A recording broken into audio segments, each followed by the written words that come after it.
Yeah. Ku padukan film lewat kata-kata, tak usah lama-llama. Siapkan mata, telinga dan cemilan kalian semua, bersama Supermove yang akan menemani. Dan sudah tidak sabar, mari kita nobar. Ya, ya, ya, ya, ya.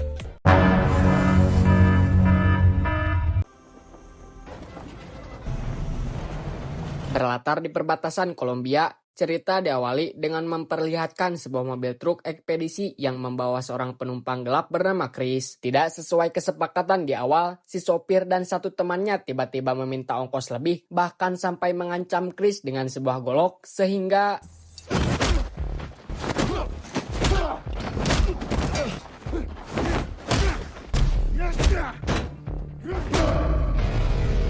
beres menghajar dan mencuri mobil truknya, tibalah Chris di pusat kota dan langsung mendatangi salah satu rumah orang kaya yang belum diketahui siapa pemiliknya. Bersembunyi di balik semak-semak sampai si anak pemilik rumah diantar penjaga ke sekolah, kemudian diawasi dari kejauhan sampai si anak pulang dari sekolahnya.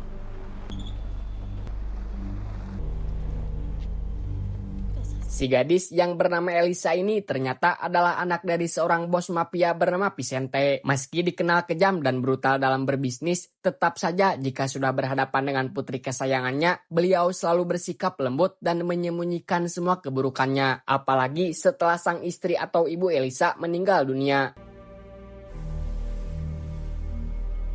Keesokan paginya, saat Elisa akan berangkat sekolah, ada seorang tukang pembersih kaca yang menawarkan jasa secara terpaksa. Meski si sopir sudah sabar dan menyuruhnya untuk pergi, si tukang yang ternyata adalah Chris pun malah semakin membrutal dengan memukul spion mobil hingga rusak dan menghajar kedua penjaga Elisa sampai babak belur.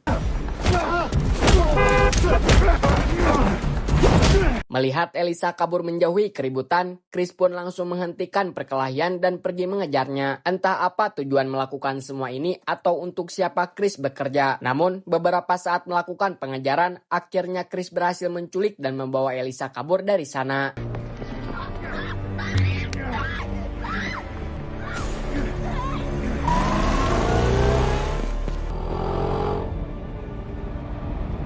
Dirasa sudah cukup jauh, Chris pun membawa Elisa ke hutan tepi danau untuk beristirahat. Awalnya Elisa mengamuk dan terus berontak untuk melarikan diri. Namun setelah Chris menunjukkan foto bareng dengan Vicente dan ibunya, termasuk mereka bertiga yang merupakan sahabat baik, disitulah Elisa sedikit tenang dan mau mendengarkannya.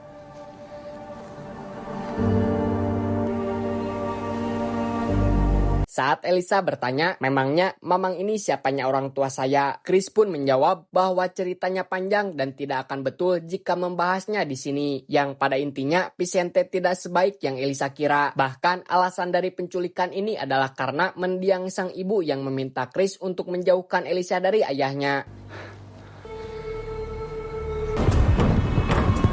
Mendengar putri semata wayangnya diculik, Vicente langsung menanyakan ciri-ciri si penculik pada kedua penjaga tadi. Namun karena mereka juga baru pertama kali bertemu dan tidak mengenal wajahnya, ia pun menyuruh semua rekan mafianya untuk melakukan pencarian. Termasuk akan memberikan imbalan yang tidak elem-elem bagi siapa saja yang menemukan Elisa.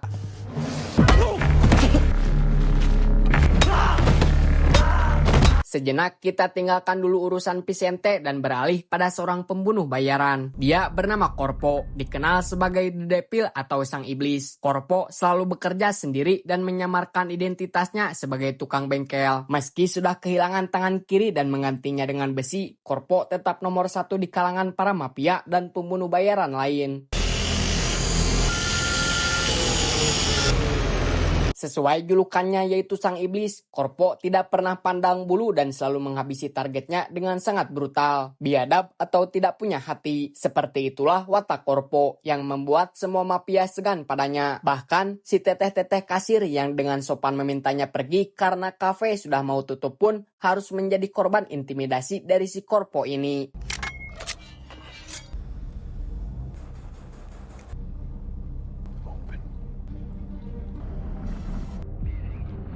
Beruntung ada seorang ibu polwan yang kebetulan lewat dan mendapati Korpo akan menghabisi si kasir. Setelah diancam akan ditangkap jika tak kunjung meninggalkan kafe ini, Korpo pun akhirnya pergi dan bersembunyi di dalam mobil polisi. Hingga ketika ibu polwan akan mengantarkan si teteh pulang, sudah ada Korpo yang menikam mereka berdua dari belakang.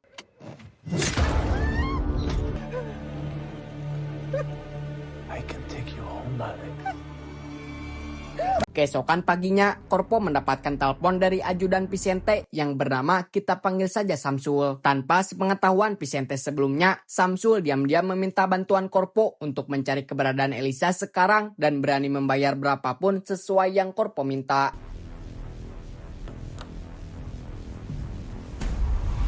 Kembali pada Chris dan Elisa yang baru saja tiba di sebuah pom bensin. Chris akan keluar untuk mengisi bahan bakar. Elisa diminta untuk tetap diam dan duduk manis saja di dalam mobil. Manusiawi memang bagi siapa saja yang ada di dalam posisi ini jika punya keinginan keras untuk kabur dari orang yang tak dikenal. Sehingga ketika ia melihat Chris sedang lengah, ia pun kabur dan meminta bantuan para pemuda yang sedang nongkrong. You speak English? Back off. Don't.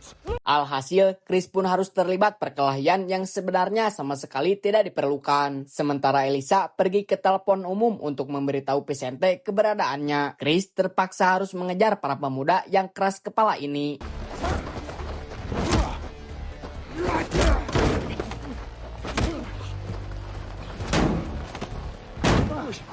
Dengan cepat, Chris menyeret Elisa ke dalam mobil dan mengikat kedua tangannya pada sabuk pengaman. Yakin jika Chris adalah orang jahat yang akan menyakitinya, Elisa pun berontak sambil menajong-najong kursi yang membuat Chris akhirnya jujur bahwa ia adalah ayah kandung dari Elisa itu sendiri. I'm your real father. Bullshit.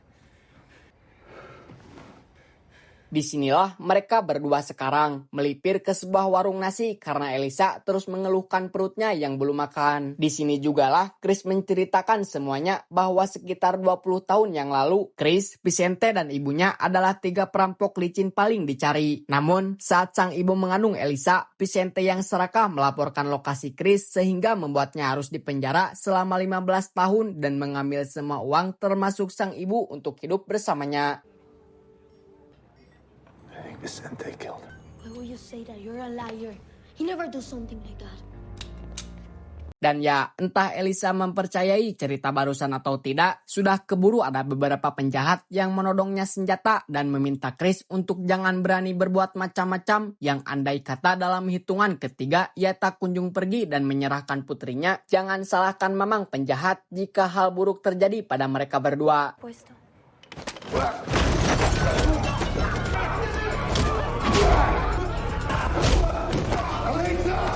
Entah kemana mereka membawa Elisa pergi, namun satu penjahat yang masih hidup pun harus menjadi bulan-bulanan Chris yang menginterogasinya dengan sangat brutal. Namun karena si penjahat tak kunjung buka mulut, maka Chris pun membogomnya dengan sebuah tabung apar. Ready to talk now? Dikira akan menyerahkan pada Vicente, para penjahat ini rupanya bekerja untuk mafia lain yang sengaja memanfaatkan kesempatan untuk menghancurkan karir si Vicente. Di mana hal tak terduga terjadi saat Korpo berhasil menemukan markas mereka dan menghabisi puluhan penjaga tanpa kesulitan sedikit pun.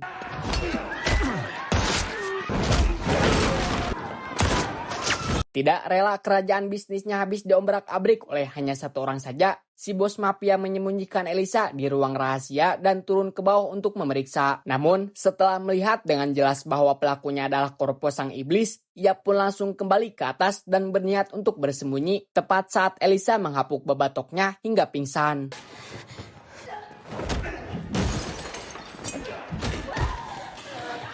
Disinilah kita akan diperlihatkan dengan betapa kejamnya dan brutalnya seorang Korpo saat sedang bekerja. Hanya menghabisi semua penjaga sampai tak tersisa. Para wanita yang bermaksud untuk pergi menyelamatkan diri pun sama sekali tak luput dari kengerian sang iblis. Dan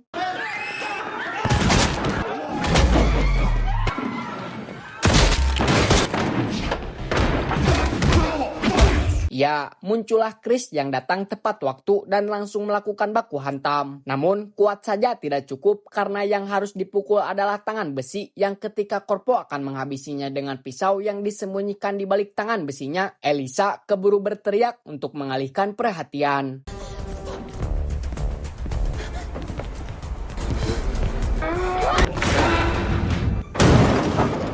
Tepat saat Chris dan Corpo jatuh dari atas gedung itulah datang si bos mafia yang kali ini membawa senjata laras panjang untuk menghabisi mereka berdua. Namun karena pelurunya sudah keburu habis, ia harus pasrah saat Corpo menyabet lehernya hingga bocor.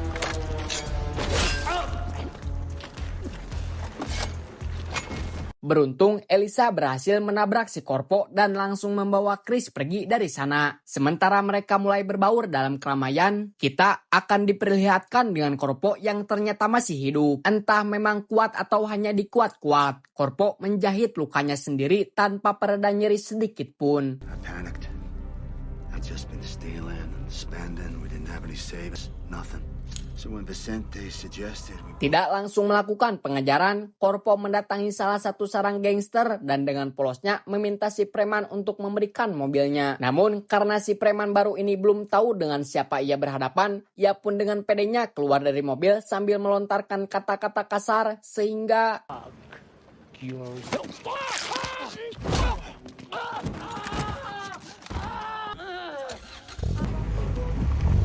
Chris dan Elisa sendiri baru saja tiba di pusat kota dan memutuskan untuk beristirahat. Chris pun melanjutkan ceritanya bahwa saat Elisa berusia 5 tahun, sang ibu diam-diam datang mengunjungi Chris di penjara dan mengadukan Vicente yang selalu memperlakukannya dengan kasar. Bahkan sang ibu berwasiat jika ia meninggal dunia nanti, tolong selamatkan anak kita dari genggaman si Vicente. I figured as much. And she says she can't take it anymore. Can't take this life with Vicente. Dan benar saja, 1 bulan setelah kunjungan ke penjara, sang ibu dikabarkan meninggal dunia akibat overdosis. Yang hal itu sepertinya mustahil mengingat ibunya bukanlah seorang pecandu. Sehingga Chris curiga jika kematian sang ibu memang sengaja Vicente buat agar seolah kecelakaan. 3 weeks later, I get word that she's dead. Come on. We need to keep moving. Tak lama datanglah Vicente dan anak buahnya mendatangi markas si bos mafia untuk membuat kesepakatan. Namun alih-alih menemukan Elisa, ia malah mendapati mayat si bos dan anak buahnya yang sudah tewas mengenaskan, yang semua itu dilakukan oleh hanya Corpo seorang diri.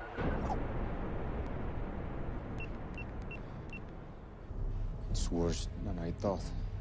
Singkat cerita, malam pun poek. Seharian berjalan kaki, tibalah Chris dan Elisa di sebuah gang dan menemukan mobil truk yang tidak terkunci. Di mana rencananya sendiri, mereka akan pergi ke bandara dan menitipkan Elisa pada bibinya. Namun, karena Elisa masih ragu dengan semua cerita Chris, ia pun malah kabur membawa mobilnya seorang diri.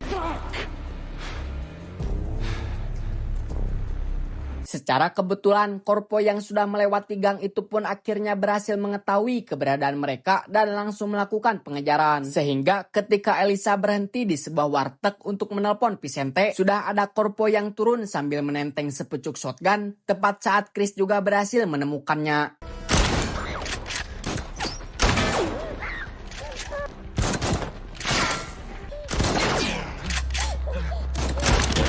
Melihat Elisa ditodong senjata dan diancam akan dihabisi, Chris yang tak punya pilihan lain pun terpaksa membuang pistol dan memohon agar Corpo tidak menyakiti anaknya. Mengira jika Chris adalah sama-sama penculik, ia pun dihajar habis-habisan dan dipaksa buka mulut tentang kepada siapa Chris sebenarnya bekerja. Tetapi...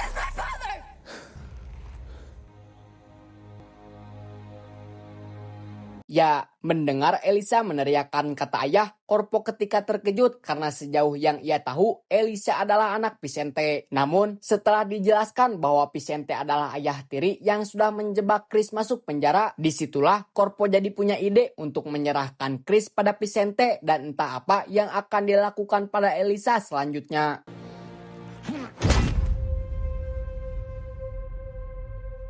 Disinilah Chris sekarang, tergantung di taman kota dengan sebutir ban mobil yang masih menahan tubuhnya, disusul dengan Vicente yang datang setelah Samsul memberitahukan lokasi ini. Sekian tahun tidak berjumpa, ia cukup terkejut karena Chris masih hidup. Bahkan kini berani mengusik kehidupannya sehingga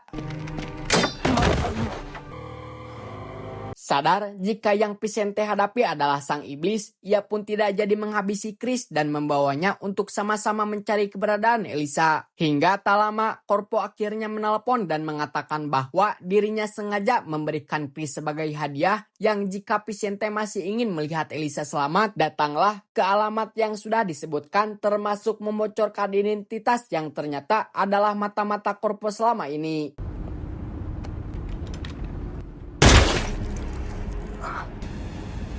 Beres menghabisi Samsul, Chris yang penasaran dengan sosok si Corpo alias El Diablo alias sang iblis pun langsung menanyakan alasannya yang tak kunjung meminta uang tebusan. Beberapa tahun lalu, Corpo adalah satu-satunya pembunuh bayaran terbaik yang setia bekerja pada Vicente. Bahkan setiap misi yang dianggap mustahil bisa Corpo selesaikan tanpa kendala sedikit pun. It's not about money, is it? I hired him for a job. Karena potensinya yang selalu melampaui batas, Vicente yang khawatir jika suatu saat Corpo akan bertindak di luar kendali pun menugaskan 15 pengawal terbaiknya untuk menangkap si Corpo. Yang ketika Vicente tiba di lokasi untuk menghabisi dengan tangannya sendiri, semua pengawalnya sudah tewas dan mendapati sepotong tangan Corpo yang masih terborgol pada pagar. Sehingga sudah jelas bahwa semua ini Corpo lakukan hanya untuk membalas dendam pribadinya. Setibanya di sebuah pabrik semen yang menjadi lokasi pertemuan, Chris pun diminta menyelinap belakangan karena Corpo tidak akan menduganya masih hidup. Sementara Vicente dan 2 anak buah lainnya akan berpencar untuk mempercepat pencarian. Namun, bukannya menemukan keberadaan Elisa, Vicente justru mendapati kedua anak buahnya sudah tewas bersimbah darah.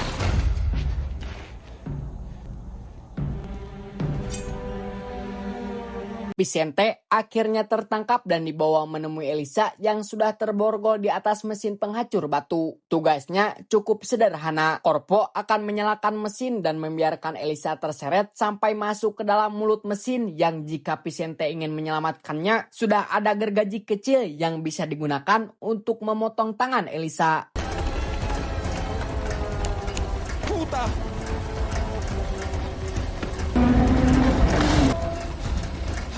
Sementara Vicente harus berjuang dan mencari cara menyelamatkan Elisa, Chris sendiri akhirnya berhasil ketahuan dan langsung dikejar oleh Corpo. Hingga setibanya mereka berdua di lokasi yang cukup luas, disitulah Corpo membabi buta dan menghajar Chris sampai kewalahan. Let it go!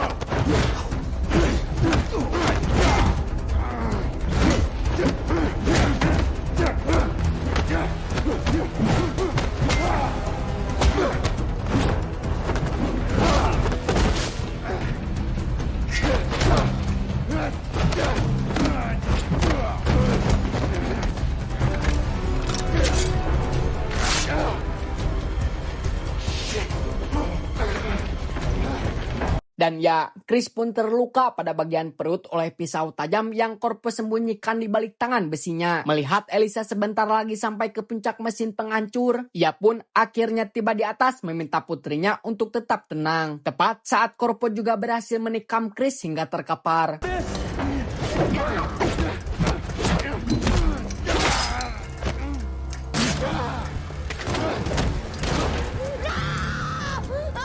Disinilah Corpo memaksa Vicente untuk menceritakan apa yang sebenarnya terjadi di masa lalu. Bahwa kematian sang istri bukanlah disebabkan oleh overdosis, melainkan Vicente yang sengaja menyuruh Corpo untuk membunuh dan membuatnya seolah-olah kecelakaan agar Elisa tidak membencinya. Dan tiba-tiba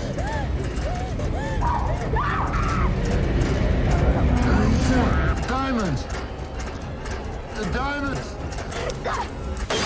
berkat kalung berlian peninggalan sang ibu, Elisa akhirnya selamat setelah melemparkan berliannya ke dalam mesin penghancur. Namun, hal itu tak berlangsung lama saat Corpo menangkap dan bermaksud untuk melemparkannya. Sehingga sebagai bentuk permintaan maaf, Vicente mengorbankan diri dengan membawa Corpo jatuh bersamanya.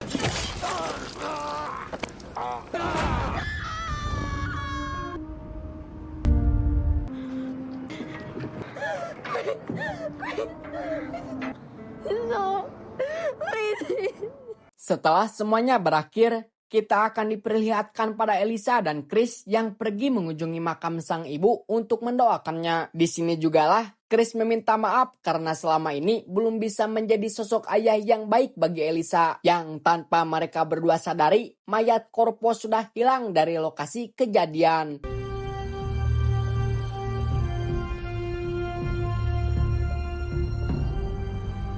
Tamat, ending yang cukup membagongkan.